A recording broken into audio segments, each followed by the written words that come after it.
What is going on?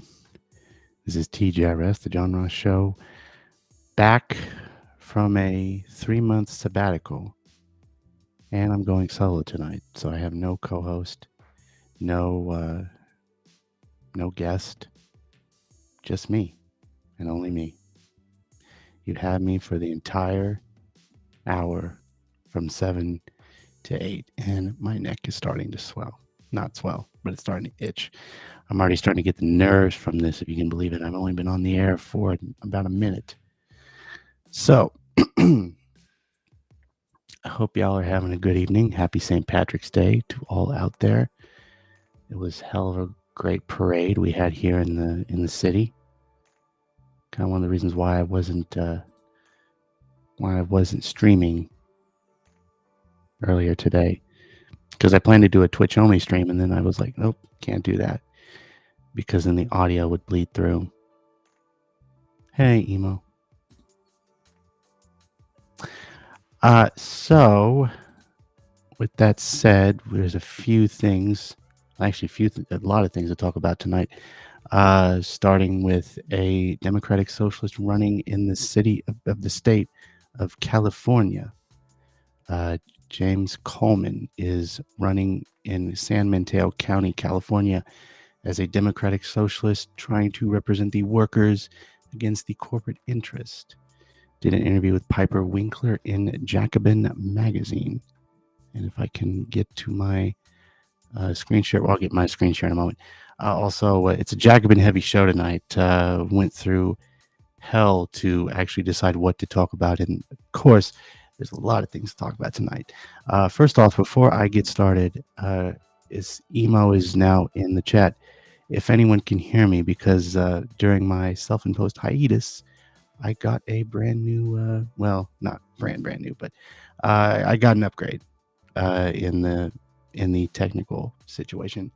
So I've gotten a new desktop, a new camera, obviously, and a new audio interface, and I want to make sure that everything is working fine.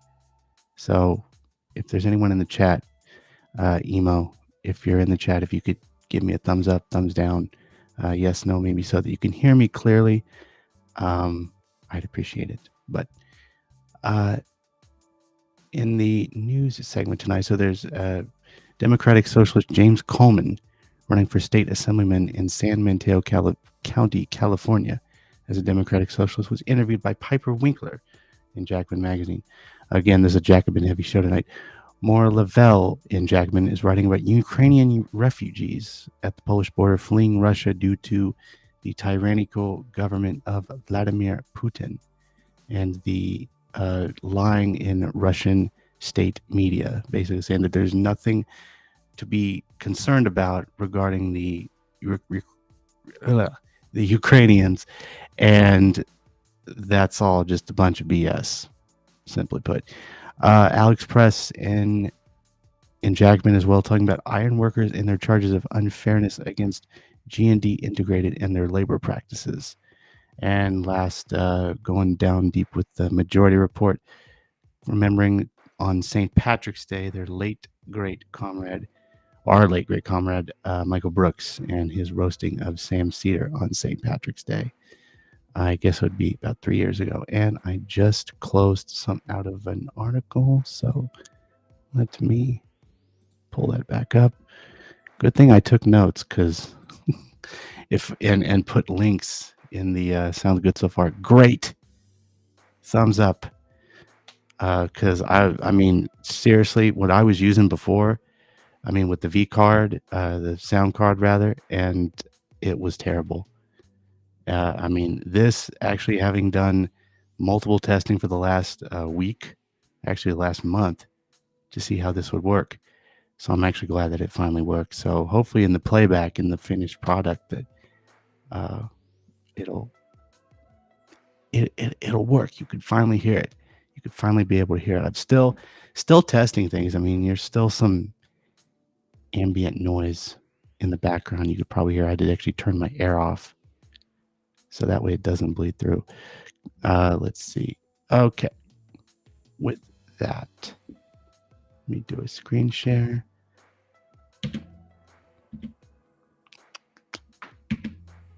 Oh, come on. Oh, I was hitting the wrong button. So, James Coleman, hope you can see that, is running, was interviewed by Piper Winkler of Jacobin, running for the state assembly. He is hoping to turn, this is him here. He's hoping for a democratic socialist leftward shift. If I had a button to press to make a cheer, then I would. But unfortunately, I do not. So, San Mateo County is home to large working class and immigrant communities. It is home to mega billionaires as well as massive biotech corporations. For too long, state assembly candidates James Coleman and the country and the state political system have exclusively met the needs of affluent residents, supported by the big money contributions these residents can provide. Meanwhile, working class people struggle to make ends meet. There are 6 times as many jobs in the county as there are homes. Too many workers make minimum wage, and residents are still feeling the economic devastation of the COVID-19 pandemic. Hard to believe it's been 2 years, folks. 2 years. We're finally coming out of hopefully what will be some sort of normalcy. I mean, not necessarily complete normalcy, as cases continue to rise in some states. Vaccinations continue to grow in others. Just try to put it out there with a sense of normalcy. Elected to South San Francisco City Council in 2020, James is running for a state assembly on a platform that includes the construction of social housing, a Green New Deal for California. Thumbs up. Addressing the state's economic inequality through a wealth tax. Jacobin's Piper Winkler sat down with James to discuss how the liberal status quo is failing Californians and what his democratic socialist agenda has to offer voters in the face of housing and climate crisis, and why a leftist sea change is on its way to California politics. So this would be, in a sense, a cry from the current system in the Gavin Newsom administration in the governorship. He was lucky enough to be reelected governor of the state. I mean, I do not live in California, but it seems as though, as moderately liberal, I guess you could say, that state is.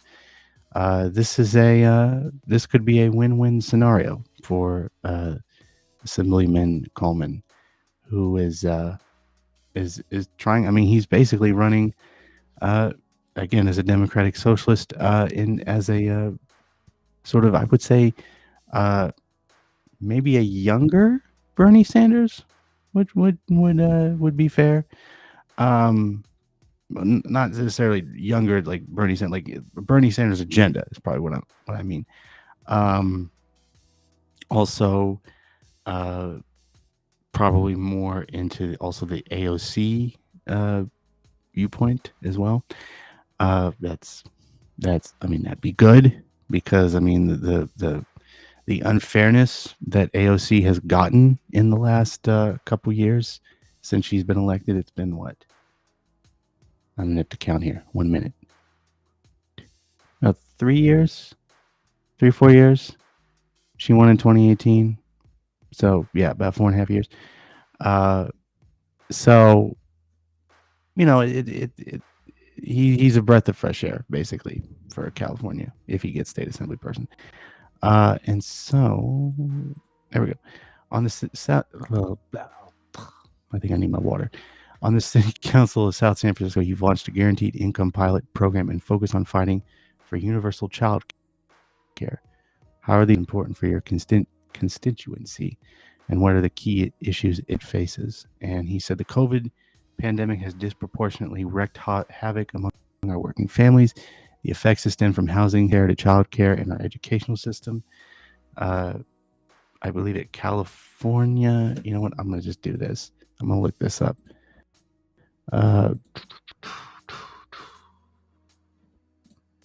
How good is it?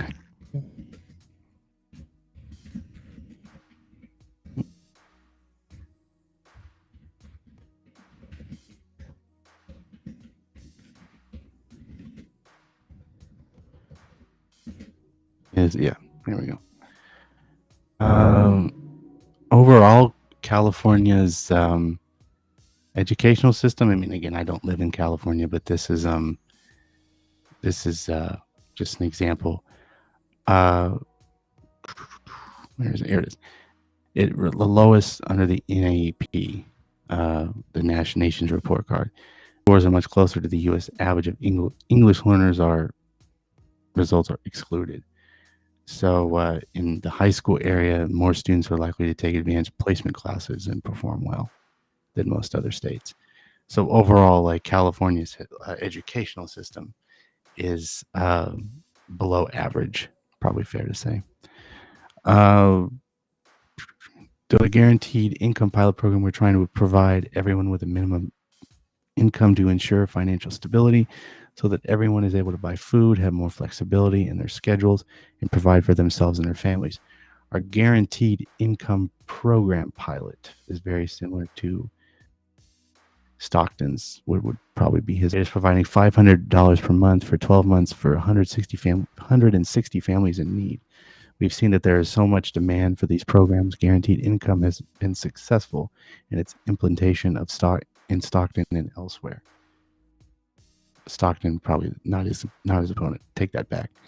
Probably neighboring city.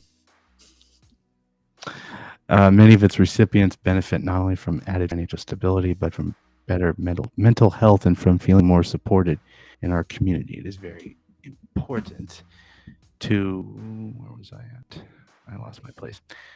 Okay, to make sure that our working families, especially undocumented and immigrant families, as well as our service workers, are being supported. The second big initiative we're working on is universal child care. It's a ballot measure being led by the Peninsula Democratic Social of America in conjunction with local unions. Let me look this up. I should have took my notes. Should have put it in my notes, darn it.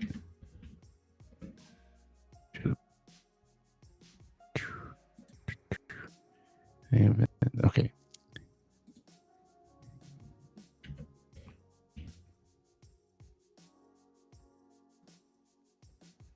The American Federation of State, County, and Municipal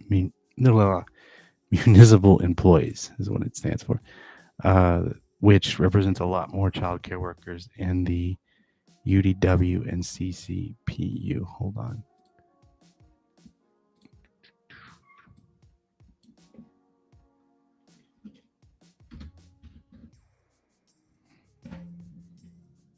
United Domestic Workers of America, and what else? What else?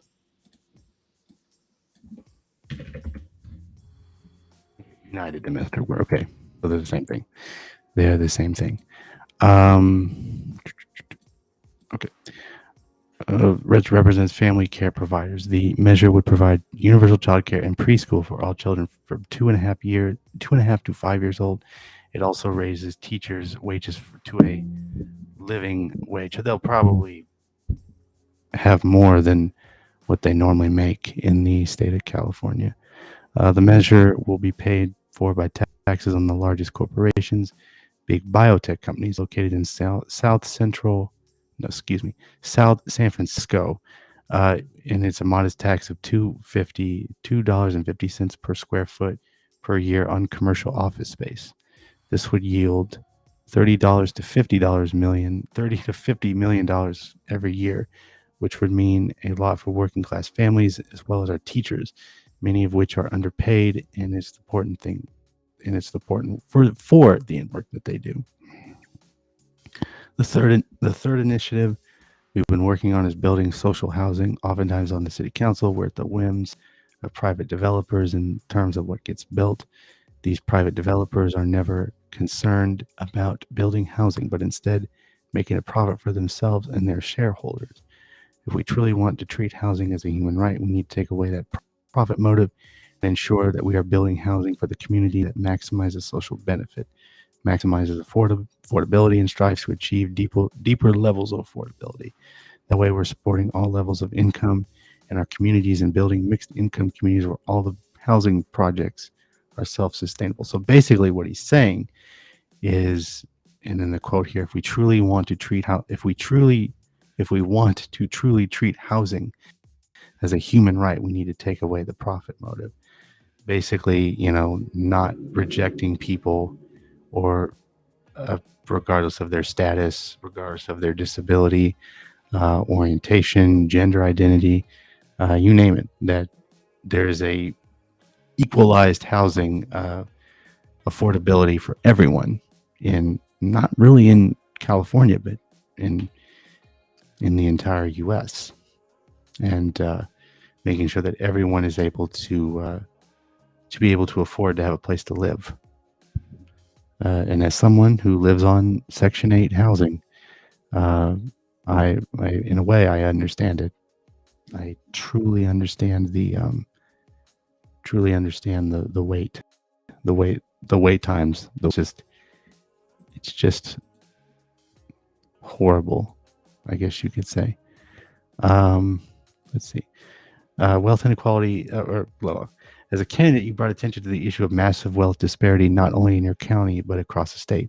How does this issue show up in the lives of everyday Californians? What makes this the top priority for you to address this in office? Wealth inequality is so stark in California as well as San Mateo County. California is the fifth largest economy in the world. They have Silicon Valley, big tech, Hollywood, etc.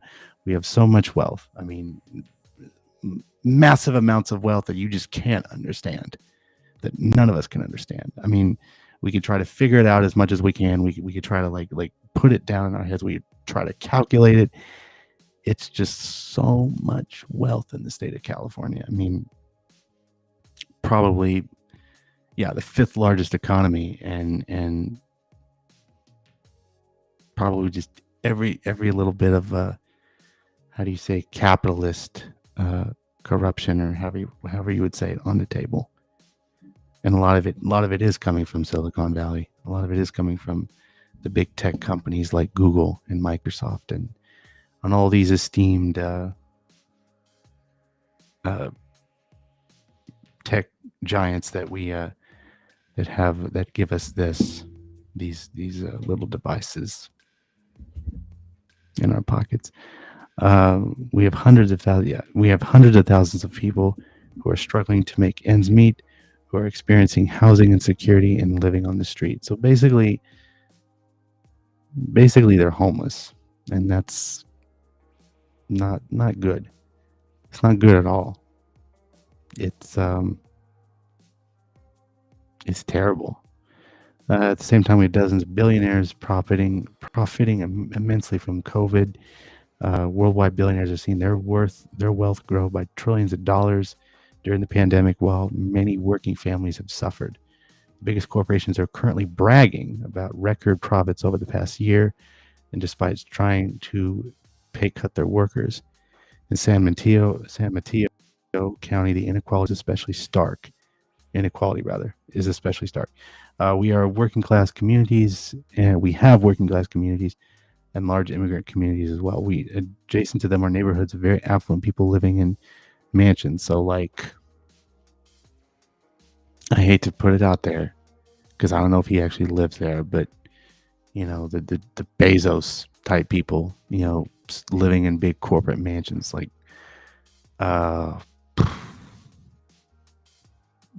Bill Gates type, Tim Cook type. I mean, these big tech giants living in $1 million mansions, while others are, striving to afford housing, afford a good place to live, and a good job, and good food to eat, and good, just decent living, decent quality living. And that needs to be rectified. I mean, I'm not even kidding. It needs to be rectified at the moment. At the moment.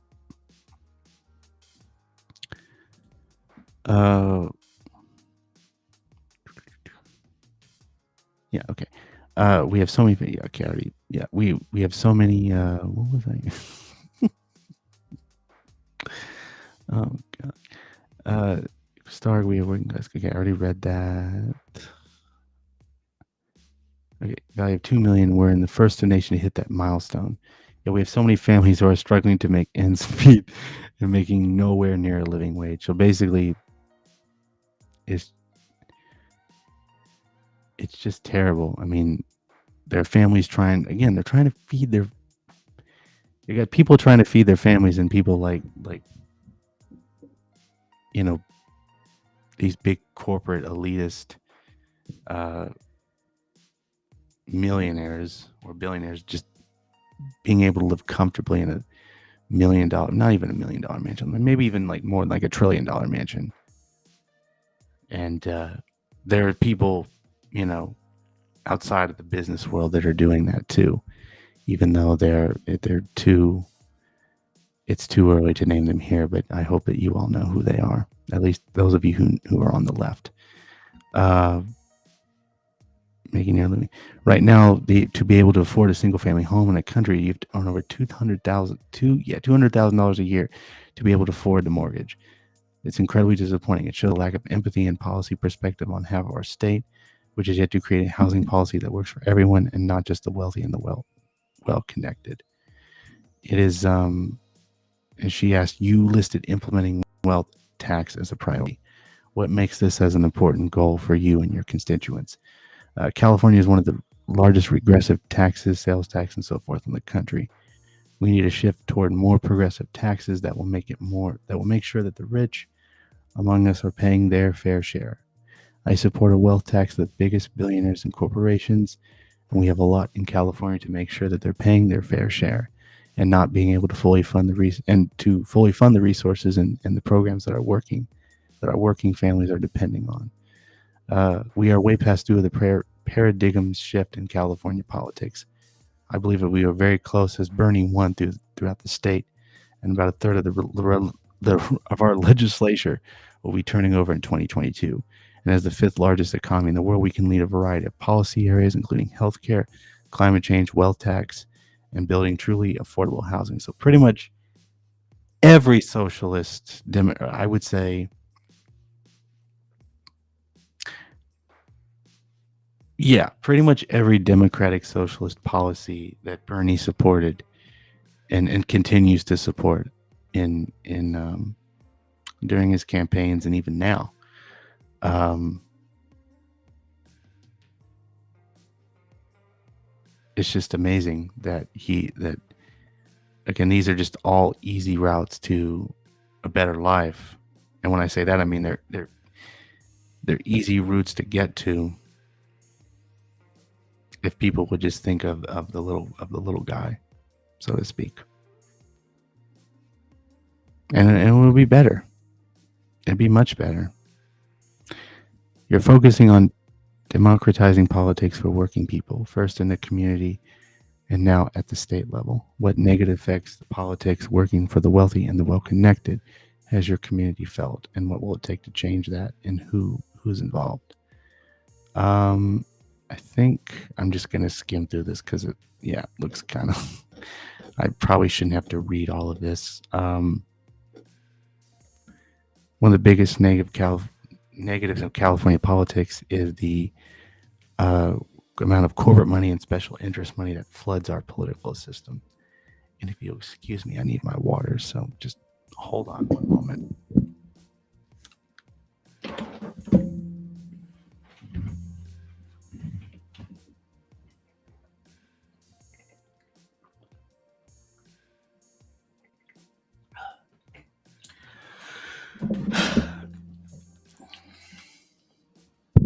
Much better. All that talking got me done thirsty. So yeah, repealing Citizens United is a federal issue. Also banning direct contributions from corporations to federal candidates. But it's legal in California for corporations to donate directly to local and state candidates. Oftentimes, you see thousands of dollars flooding towards candidates directly from those big tech giant elitist corporations that we talked about. It also affects policymaking and having legislators and electeds who represent not the will of their working class constituents, but the interest of the corporations, the big fossil fuel companies, and big pharmaceutical companies. A clear example. a clear example that despite the immense popularity of single-payer healthcare, AB 140, a bill for single-payer healthcare in California, didn't even come down for a vote. So basically, giving what is M4A, basically giving the citizens of California affordable healthcare without the big, you know, big hefty medical bills that come into the mail every so often. It's, you know, giving people in California, and not even just in California, just around the world, uh, the ability to have affordable health care, and not being able to be afraid to get sick, and not being afraid to go to the hospital to get taken care of, and knowing that there's probably going to be a big giant hospital bill in the mail a month later. And if that bill does come, if you have the affordable health care, you're able to pay off whatever you owe, if that makes sense. I've heard that we were not even close to passing bill. AB 140s, 1400s, supporters were down by double digits. And this is a state where we have a supermajority of Democrats who are supposedly in the progressive bastion of the country. And these popular, bold, progressive ideas can't even come down to a floor vote. Another example is the Ellis Act evictions. We have a where large landowners and landlords can say that they're going to get out of the business, evoke the Ellis Act, and evict all their tenants. The Ellis Act basically allows landlords to evict their tenants without legitimate reason. Basically saying they can put a notice on your door and say, hey, you have this many days to evict, to leave the premises, leave the property. If you don't, there's going to be a bunch of legal action. And this act allows me to do so. And that is like the worst thing possible. The worst thing. I mean, I can't even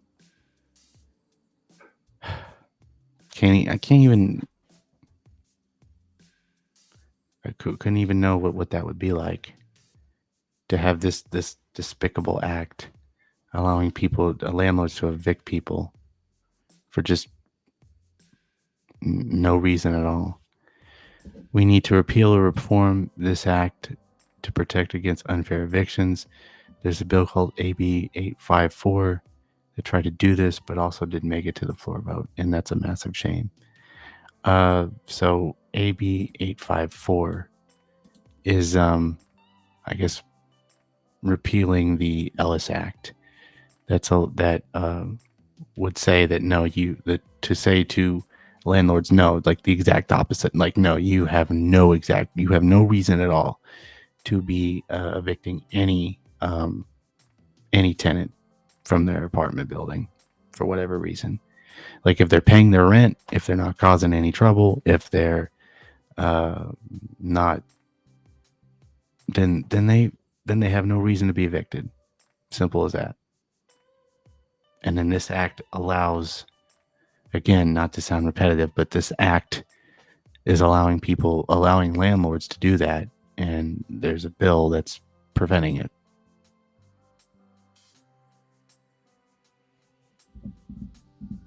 I mean, it's a shame, man. It's a damn shame.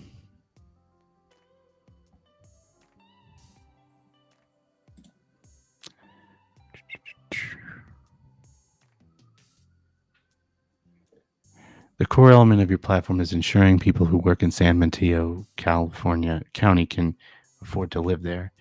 How traditional liberal supporters approaches to the housing crisis. So basically a lack of housing, a lack of units. I mean, the working class, folks who work service and make minimum wage, and they don't benefit from the construction of these new big high rises. That's what I'm calling them. These new high rise apartments that are just building that are just coming up. I mean, here in Kansas City, we got two of them where I live. I'm getting tangled up. In Kansas City, there's two of them where I live, and it's terrible. I mean, not terrible in the sense like they're a bad place to live. It's just like it's terrible that like there has to be like even like not just housing but like banks when there's like a bank that's already not far from the building from the area where I live, and all of a sudden like really not really small but nice apartments that people live in, they have probably lived in for like say 4 or 5 years, maybe even more than that, are getting people are getting evicted, and then those buildings are getting torn down, and then there's just a vacant lot there because there's supposed to be a big bank that they were that the city was supposed to construct. But because of all the political red tape, I mean, not necessarily political red tape, but the red tape in general has allowed that vacant land to be just sitting with nothing on it, with nothing in it, for like 5 or 6 years, and then all of a sudden the construction goes up, the building, they all the digging and all the holes and all the just the mess that comes with building this nonsense, nice looking bank that had no business being there in the first place. I mean, all I could think of is like, what happened to those families? Like, what happened to those families that were living in those small apartments like 6 years ago? Like, it's hard to believe it in place where that bank, that big old elitist looking bank, I don't know what else to call it. There's a giant. Well, there used to be real nice apartments, like small ones, but nice ones. That people lived in, and it's like, dude, that's bad, man. They need to evict everyone who lived there.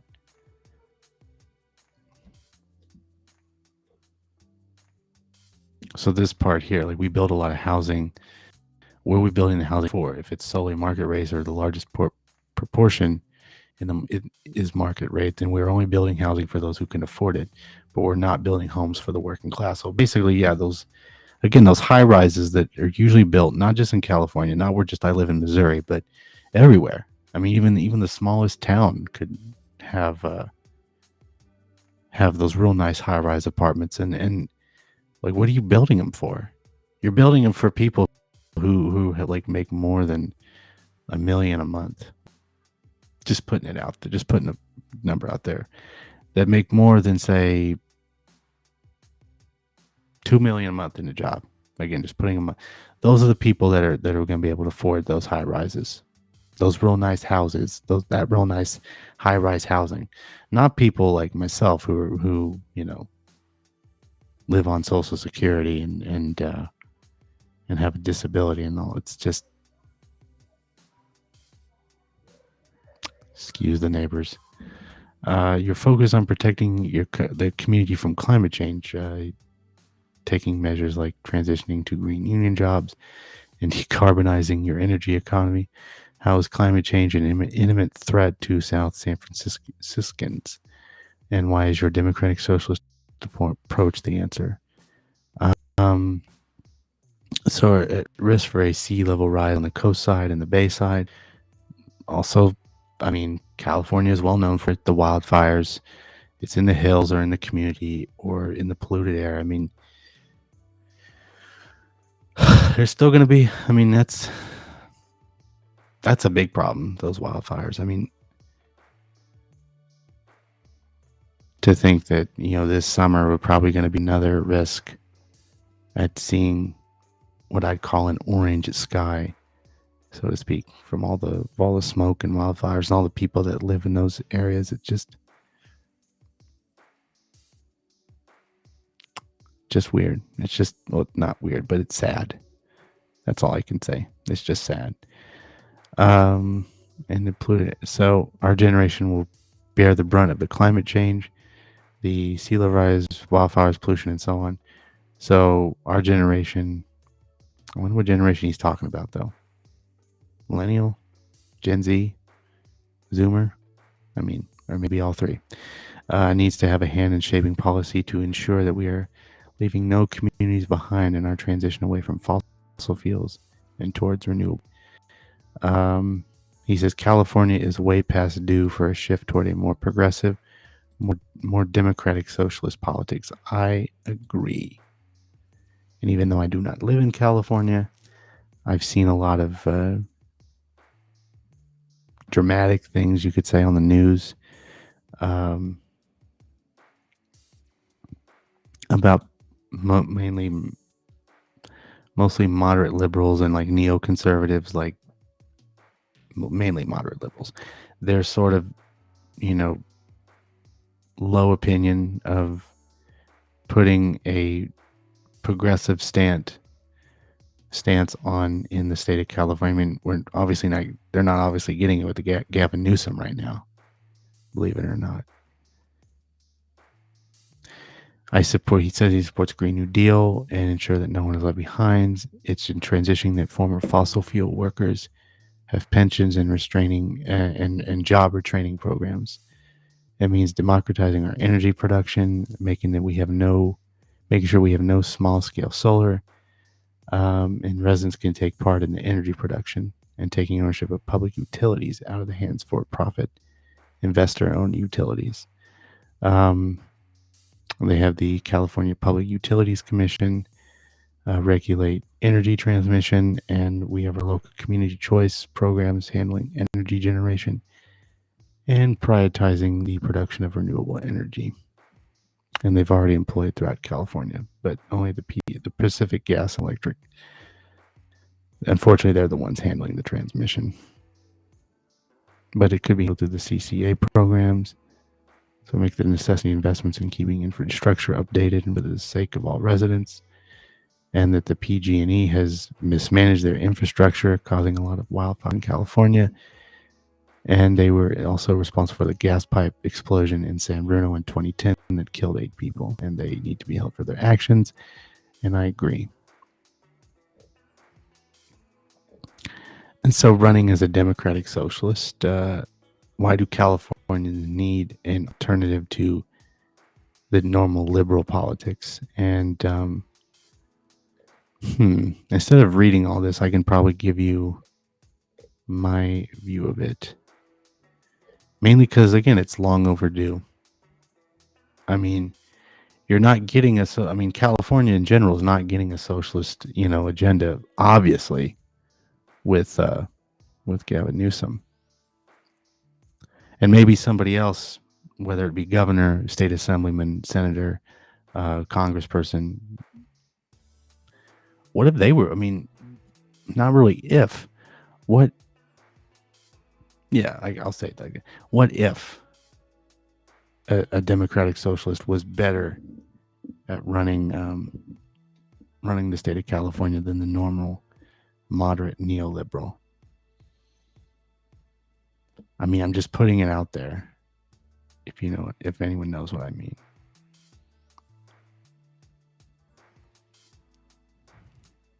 It'd be much better. It would be hell of a lot easier, generally speaking. But I don't want to waste too much time on this because we need to move on. Enlarged by the largest union in the state of California, and your plan to interact with unions. He wants to be an organizer in office. He believes in mass unionization, fostering democracy in the workplace, and expanding upon union membership throughout the state of California and, of course, in his own district. It means legislatively empowering union rights, whether it be collective bargaining process or making easier for workers to unionize, like, of course, the folks at Starbucks, and the fact that they're going through terrible union busting by their corporate CEO, former corporate CEO who gladly enough did not run for president, but take that, Howard Schultz. Yeah. So he supports unions. He's running of course, as a Dem-Soc, a Democratic Socialist, as an alternative that can get us there by guaranteeing the Economic Bill of Rights and give us the right to high quality education, extending from child care to preschool, from college or trade school, and give us universal health care. Ensures that cost or distance is never going to hindrance one's ability to access that care, and give us right to housing, living in safe communities, clean air and water. I mean, pretty much, again, every little thing that Bernie Sanders himself, believe it or not, advocated for during his presidential campaigns. Kind of makes me wonder what we could have had in a President Sanders. I mean, really. I mean, not just being honest. Like, what could we have had in a President Sanders? And there go the sirens.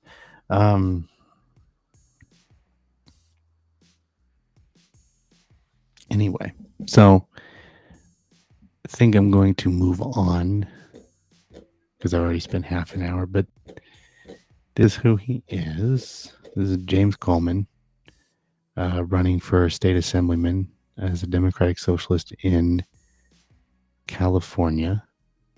All interviewed by Piper Winkler. I will put a link in the YouTube description for those who are, for the person who is watching now and those who will watch later. It'll be there for you to look at your own leisure. Now, again, this is a this is a Jacobin heavy show. Having been my first show in 3 months, I was like, what? I sure as hell could look through other sources, and I'm definitely coming back when I return on Monday, my first full week. I hope to have different sources other than just Jacobin, but of course, this is from this deals with of course the war, I guess you could say, in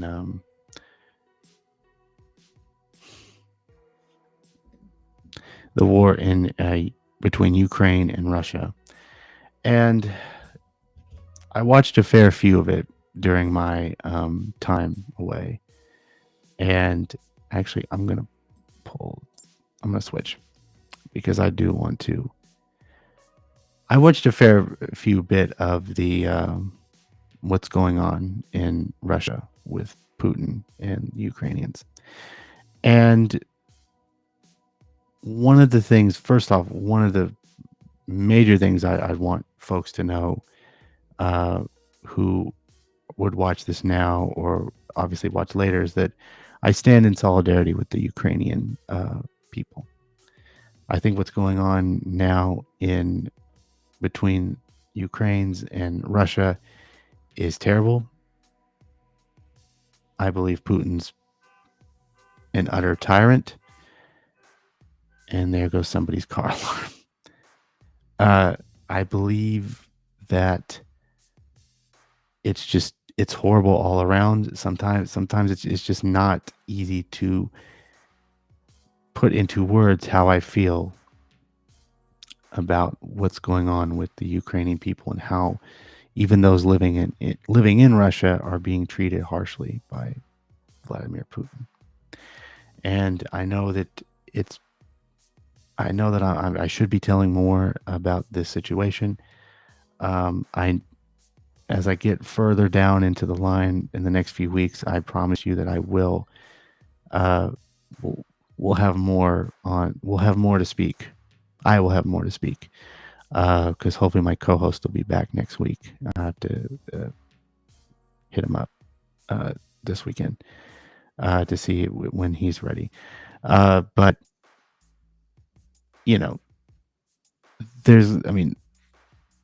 basically standing put, I stand in solidarity with the Ukrainian folks. I believe what Putin's doing is just terrible. It's bad. It's tyrannical. It's just unacceptable. It's just unnecessary. It's just bad. And I know that's not always the right word. Those aren't always the the correct words to use, but what I see what goes on with the Ukrainians, it's just like, my God, this is what's going on, and this is terrible. And one way or another, Putin is is doing this, and he's getting away with it, for God's sake, and he shouldn't be. He should not be. And he's still, and yet, a person like him who's been, I mean, Putin's been around for ages. He's been around for like 20, 30 years, and it's just not good what's going on. I mean, I know that it's not, I know that's not much. I know that's vague. I know I'd be more specific, but the best I can say right now is that it's terrible. I stand in solidarity with the Ukrainian folks, with the Ukrainian people, and my best hope I can say right now is that they come out of this. They come out of this okay. And again, I'll speak about this more in great detail in the next few weeks. Again, I'm by myself tonight, so it would be easier to have like a co-host or two around to kind of help me explain this. But until then, solidarity with Ukraine people. The Restream logo is in blue and yellow. It has been that way for a couple of weeks now, so that's good. And with that, we move on to an article. Again, Jacobin Heavy Show. And this kind of like follows into the way the Russian media. I'm not just talking about, like, dare I say it, please forgive me, RT. Please forgive. I'm sorry to mention and bring them up. RT, the Russian state media that is propaganda. It's like same way that Fox News, and to an extent MSNBC, we have in America, in the States, the way that Fox News is like propaganda for the Republican Party. In Russia, RT, and I think what else is it called? Sputnik. Let me just scroll down because it was in here. Yeah, Sputnik. They're like Kremlin controlled.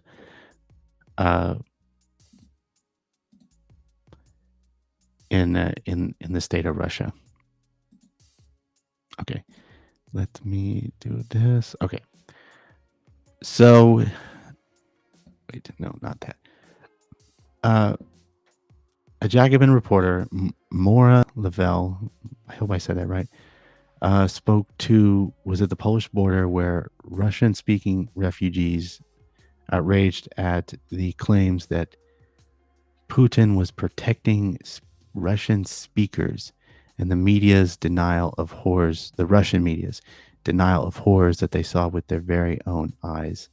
And here's a picture of refugees arriving at a shelter in Poland, in Milani, Poland. I hope I said that right. This was last episode, just a weekend ago. I'm not going to try to read all of this because it is a lot, but and I tend to read the art. The weird thing about me is I tend to find articles, I read them, and then I tell my piece, and then I just keep reading. It's like, so it tells a story about Anna Tamir Bekorova fled Kiev on Thursday. Her family had spent 2 weeks sleeping in the hallways of her own apartment building to protect them in case the Russians shelled close by. They had weeks of anxiety and very little sleep.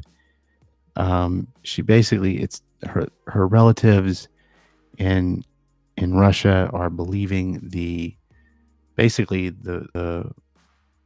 state media's belief that there's nothing going on in in Russia. There are no attacks.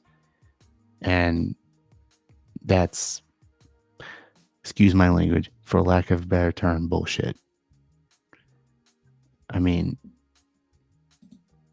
there, like, even I was reading something about Owen Higgins, a great journalist, who wrote about terrible human trafficking going on in Russia.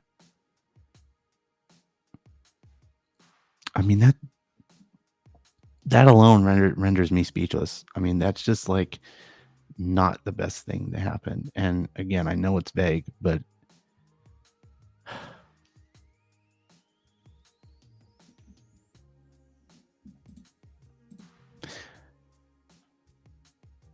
received text messages from okay, we're not up there yet. She packed her bags, and together with her husband and her 9-year-old son, she boarded a train for Poland, while her mother stayed behind in Kiev. Amidst the weeks of trepidation, Mirbakova and her mother received text messages from cousins in Russia. They asked things like, how are they? How should they be? We're under a bomb attack. And her relatives in Russia is like, we're coming to rescue you from these, neo-Nazis. Yeah, that's a bad word to say. Mirbakakova's husband, who was originally from Kyrgyzstan, hope I said that right, and these two Russians, and two speak Russian. And at home, they find ridiculous the Kremlin rhetoric that the Russian speakers in Ukraine don't have rights. My husband has lived in Ukraine for 15 years, and he doesn't speak Ukrainian, but it wasn't a problem. After promise of rescue, Terbakova deleted all her cousins and family group chats. She says, now they're not my relatives. They've been reading into the Russian propaganda for 20 years, and it's now like this. And of course, it's like talking about the state media being strict and how they're not labeling the invasion of Ukraine as a war, but as a special military operation necessary to liberate speaking Ukrainians from the neo-Nazis, which is really, I mean, sometimes it's hard for me to put in words, and when I read stuff like this, it's like what, how can I feel? I mean, the fact that Russia is labeling, I mean, when was the last time? I mean, I can remember, in 2000, in the early, like mid 2000s,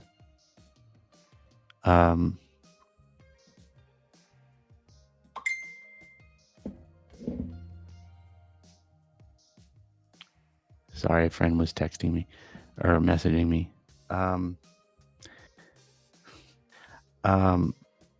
I remember, like, in the early 2000s with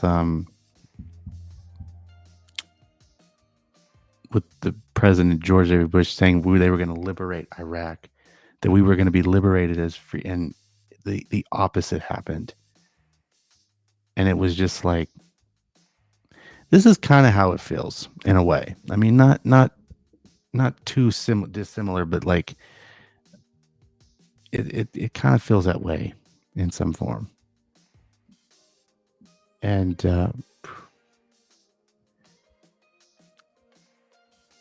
there were some anti-Semites in Ukraine. Laws prioritizing Ukrainian language in official things have drawn criticism from minority language media in Ukraine. Yet these facts have been inflated and instrumentalized to justify an invasion of bombs of fraternal people it claims to protect. For Ukrainians fleeing the war, the propaganda and the ordinary Russian swallowing of it is so absurd to be painful as to be painful. And it is painful in a way, because they're buying into the terrible propaganda that Russia's just fighting for. I mean, or fighting. Ugh. I'm starting to lose my train of thought here.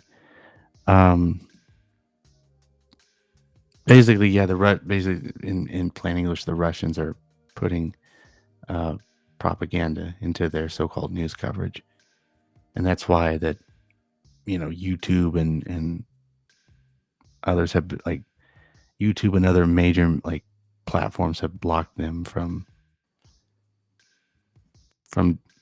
uh, distribution on the website, and that's why RT America shut down,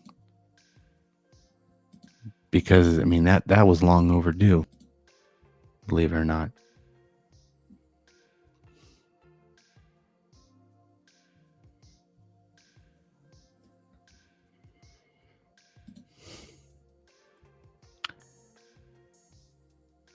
Anna Kay, who okay, this is not the same Anna. Okay, this is a different Anna. She this was a different Anna Kay who didn't disclose her a different Anna. She goes by the name Anna Kay. She did not disclose her last name. She is standing in a train hall in Poland, surrounded by suitcases. She says she didn't watch the news. She turned on, but once it started regularly turning on the television news, and found that the Ukrainian public broadcaster reliably reflected what she also saw happening, but the Russian state coverage maddening. Basically, she was seeing a night and day perspective.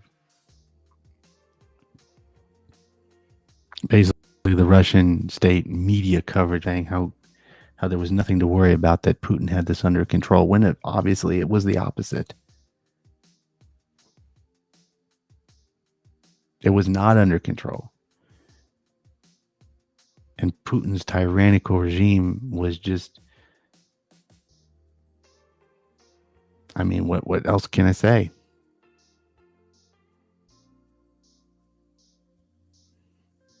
She says, sometimes I watch the news in Russia to compare, but it made her angry. Like anyone. I mean, and many Ukrainians like Anna can switch. Okay. She said she was born in the Soviet Union, and like millions of Ukrainians, she has family in Russia, but there's those relatives who completely believe the lies that she's seeing on there in the state media.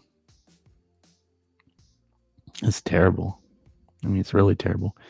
It's impossible to explain to them that it's not true, that maybe young people who have access to the internet would think differently, but the older people, they believe what they're seeing. They believe that the war is not real, and she's had to, unfortunately, cut off contact with her relatives because of their denial.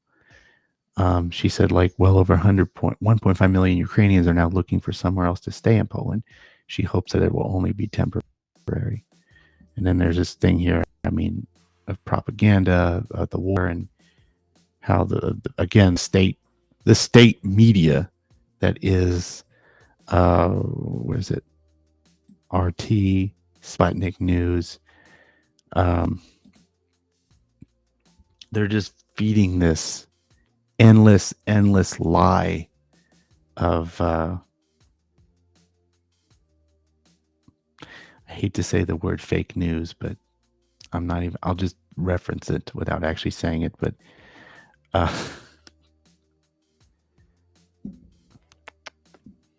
it's just an endless lie. The war, there's nothing going on, when it's the opposite.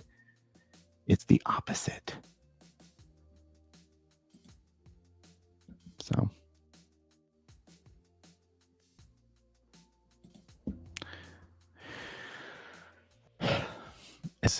it's also been pushed in English language media, in the Kremlin controlled sites. Yeah. I mean, again, I don't even have to read it all to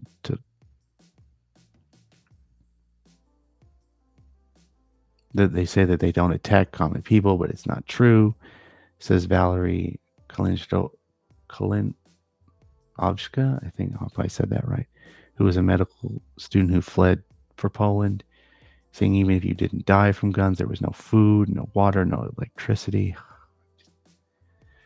I can't imagine how hard that might be. When the cell phones aren't working, her friends in the nearby Donetsk, I hope I said that right, region sent updates that they're trapped, they're not able to flee, they're besieged on all sides, and she's worried that they'll run out of food. She speaks both Ukrainian and Russian, and her family speaks of both languages. So, I mean, she's claiming that the Russian state media is trying to reduce access to information about the war, and also about the blocking of by Facebook and also YouTube by RT and Sputnik. I mean, it goes on and on and on. I mean, there really isn't much to say. There we go. I mean, there really isn't much to say about how terrible. I mean,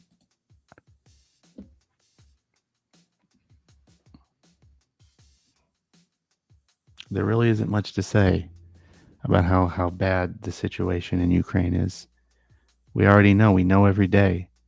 And how bad the state media, how terrible, I should say, the state media is pushing this endless denial of everything's going okay when it really isn't. When it really is not. So again, to put a period on this, I stand in solidarity with the Ukrainians. I hope that there's some good that can come out of this. I mean, the Russians, well, Putin, I should say, is bad. I don't want to say too much. I don't want to go to the extremes and have something controversial come out of this. Not tonight. At least not tonight. I mean, I could go further. I could go really outspoken. But I'm not going to tonight. At least not yet. Not right now. But I promise you I will soon. If this goes any further than it actually has.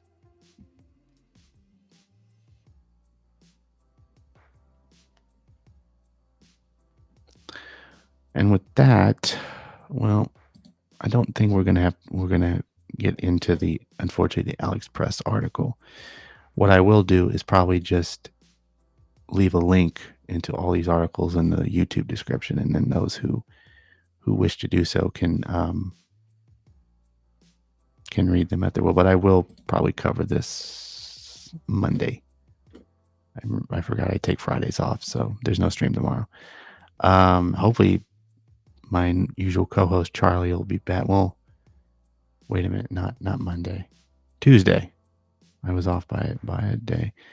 Although I do Twitch only streams on Monday, so I may cover this and then cover it again with Charlie on Tuesday. That's if Charlie is able to return on Tuesday, next Tuesday night. So I'm going to leave it at this. We're going to turn the table around, make it more positive, make it as it is St. Patrick's Day.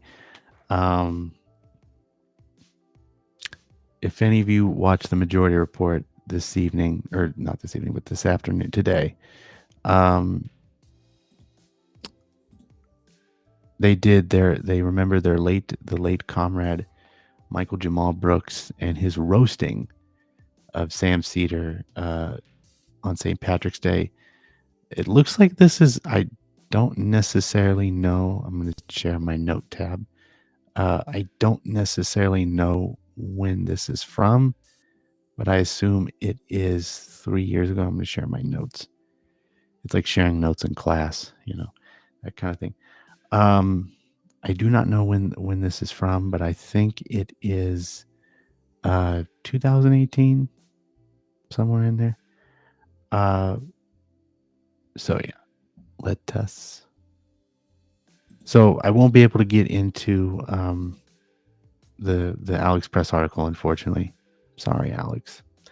I mean, she does really great work. I will say that. I don't mean to prolong here, but she does really great work in Jacobin, particularly to the labor unions and support for striking workers. She turned my whole attitude and argument about Chipotle on its head. Because I will be honest, before I read those articles, before I read what Alex Press wrote about Chipotle and Jacobin, I was a major eater Chipotle. And so I'm very happy that she changed that narrative for me. So I every time I like solidarity with her, she's like, I'm glad she did. I really am. And it was worth giving up, by the way. I mean, it really, really, really was worth giving up. But I will leave the description. I will leave it for the YouTube description, and in the YouTube description rather. And we will end, because we were over our 8 o'clock hour. Since we're over the usual end time, the 8 o'clock hour, we will end with the Majority Report clip, which I have to actually open because it's not tabbed.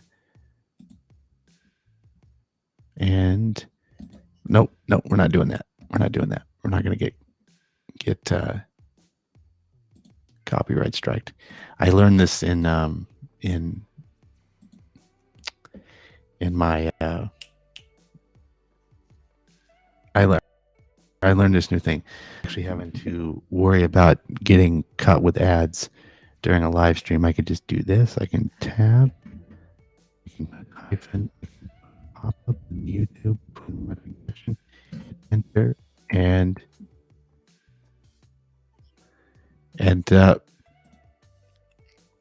then no ads, which is fun, which is very fun, which is very unique. So I'm actually going to stick around. I'm not going to leave. But I will say it was awesome, coming back. I know that I appreciate those of you, the 2 people that watched. I mean, hopefully we'll get more people watching before too long who put up with my nerves. To be honest with you, I was very nervous in doing this again. Like, I was like, oh, I just hope I can get through it. I hope I can get through this this stream, so that I don't have to worry so darn much whether or not I'm doing good. And I had an itchy nose, so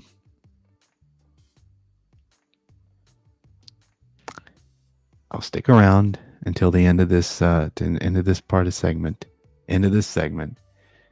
and then I'll do the whole sign off, and there will be no stream tomorrow because I normally take Fridays off.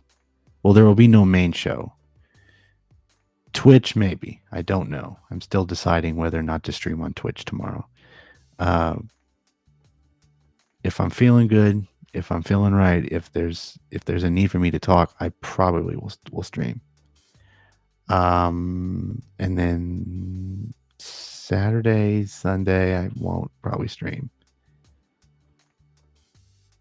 Monday, maybe a Twitch only stream. We'll see. And then Tuesday night, hopefully, if Charlie is able to, Charlie Roberts is able to come back, we'll hopefully be back to normal. So I'm just giving you that kind of rundown of what's going on. And with that, I will close this, and we will watch this clip, this Majority Report clip. Huge St. Patrick's Day fan. I don't know about you guys. It's the best holiday. It has to be. I mean, how? Especially for me, a non-drinker. It's wonderful. I love it.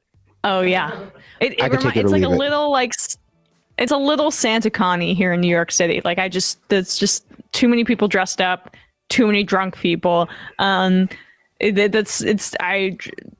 remember not even liking it in college because we would like day drink for it, and you'd be outside, but it's still March, so it's not nice. It's not a fun weather situation to be drinking in any way. In North Dakota, it's just another excuse to binge drink. But I have been to a St. Patrick's Day in Dallas, where I saw a SUV in a deep ravine because it was clearly being drunk driven just minutes earlier, and also saw Snoop Lion perform. So. Oh, okay. Well, they do that thing in Chicago where they dye the river green. I find that like just awful. The green beer, also can't stand it. But something that I do enjoy and that we wanted to play today. This is an old clip of Michael on St. Patrick's Day in 2017, where Michael used this Irish accent that's just pretty incredible. So we wanted to take some space and some time to play this for you guys today. Here's Michael Brooks with Sam in 2017 on St. Patrick's Day using this incredible Irish accent. And was this from Danarchy? Did you say, or who is this from? Let me see. Put together by Danarchy. So always appreciate DJ Danarchy. Thanks for putting this together so we could play it today.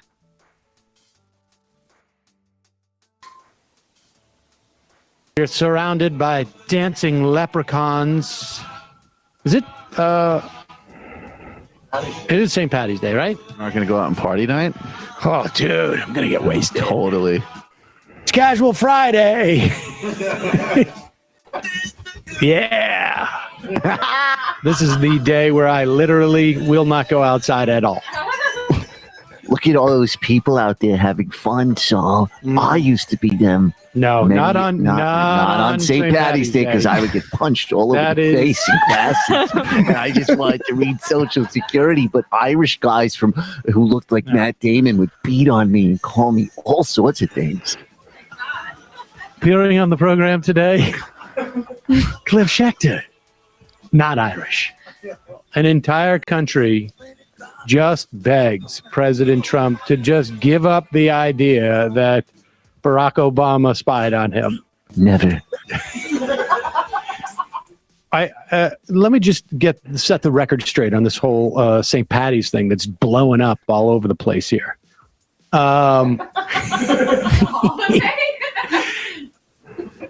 Back when growing up, like in high school and stuff, Worcester was obviously heavily Irish, and spent a lot. Celebrated St. Patrick's Day quite a bit. You know, even had those like shamrocks with the Jewish star in it. Hi, fellas, can I join?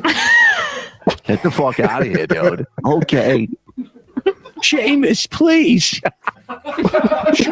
Seamus. Sean, Kathleen. I thought we were all friends. of those names Craig. are my cousin's names. No, it's everybody I Sorry know. that we They killed would have let you Jesus. join. Mary, Brian. I mean, all You aren't just naming every family member. just naming Mickey. What about Mickey?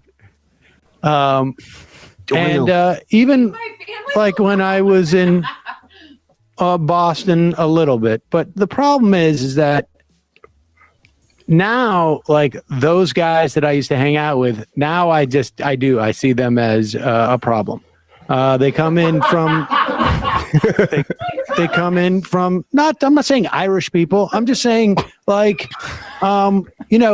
17 to 25-year-olds from the suburbs who come in and get wasted. I feel like, I don't. Everyone likes to party with those potato-eating, soft-head potato mashers, but they are a problem from a public safety and ordinance point of view. I've got news. I don't think all those people are Irish, and I'm not saying they're all Irish. I'm not nearly as old as you, And Kelly was one. I consider them a complete and total problem, and I never actually was. But one I of didn't them. say that I'm that old, and that's why I You're consider really them a old, problem. though. No. That's why. Listen to the ancient Jews speak. He's not wrong. He is Moses on this. I used to work every St. Patrick's Day Actually, you know and what? make so much money. I bet. Come here, lass. We're decompressing from beating black kids in our cop job. I even saw two people It's St. doing it. It's a nice time for the Irish when they can go out and get socially active by protesting the inclusion of gay people. Yeah, in their parade. wait, I want the goddamn gainer parade. That's totally against family values, like vomiting on your wife's shoes after I you think beat they're your even kid. doing that in Boston. They still, it's like They they're got not- forced in New York. Yeah. If you go away from Schindler's List thinking that you understand what it's like about the Holocaust, Right. you're not going to be curious to learn anything more or real. You'd So also it's almost worse. I think that there It's are almost more worse that you people than give we someone ever thought who are not curious to learn a single fucking thing about these things. Yeah, I mean, I understand that And impulse. so- I feel like Talking in the about end, her family. all things considered, it's I had no does more idea it was damage. so bad. Well, thank God Oscar Schindler was there. that girl in the shithole, she was gleaming, looked so beautiful, the light on her face, That girl was quite a piece of ass, even when she was swimming in shit. I completely understand when Ray Fives was breaking his commitments and trying to get her there. I barely even There's remember almost naked Schindler's broads List. running around. Well, how bad can that be? I went to. I'm like, I kind of never noticed how close Michael's Sam impression is to like Sam's current Chuck Schumer impression. Oh yeah, it's just repurposed. Oh, that's really good. That was great. And you know what? Every year for St. Patrick's Day, I like to release a bag of venomous snakes into a bar full of people enjoying St. Patrick's Day, just to keep the spirit of St. Patrick alive. And I think this year, in honor of Michael, I'm going to write a letter of his name on each of the snakes I release. So that way they know how many they have to find. I mean, assuming they can spell it out at the end. Yeah, Snakes in an Irish Bar. It's the sequel to Snakes on the Plane. But anyway, thank you, Dan Archie, for clipping that. Pretty great stuff.